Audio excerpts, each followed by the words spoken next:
స్నేహితుడు వీడు. ప్రైజ్లో నేను ఇప్పుడు తండ్రి వాక్యం చెప్పబోతున్నాను. నిజమైన స్నేహితుడు విడవక ప్రేమించును, దుర్దశలో అట్టి వాడు సహోదరుడుగా ఉండును.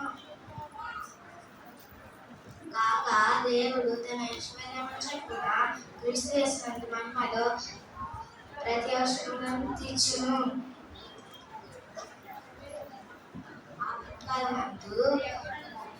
ఆపత్కాలమందు దేవుడు తన ఆలయంలో దాచును, తన గుడారం మాటన దాచును, తన